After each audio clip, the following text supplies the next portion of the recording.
বাংলাদেশের সরকারের কামাই যদি ১ টাকা হয়, এই ১ টাকার ৩২.৬৮ পয়সা আসে ভ্যাট থেকে, ৩০.৯৬ পয়সা আসে আয়কর থেকে, ১২.০৪ পয়সা আসে সম্পূরক শুল্ক থেকে, ৯.২০ পয়সা আসে আমদানি শুল্ক থেকে, ৭ পয়সা আসে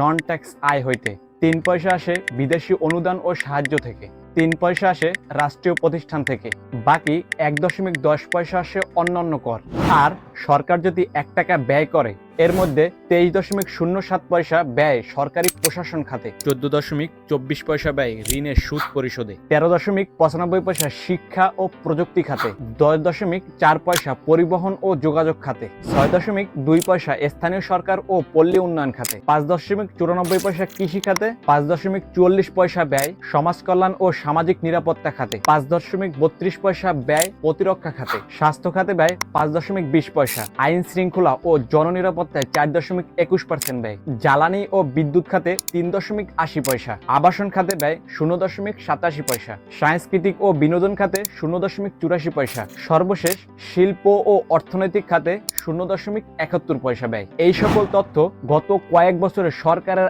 আয় ব্যয়ের হিসাব থেকে নেওয়া হয়েছে, যা পরবর্তী অর্থবছরে পরিবর্তনযোগ্য।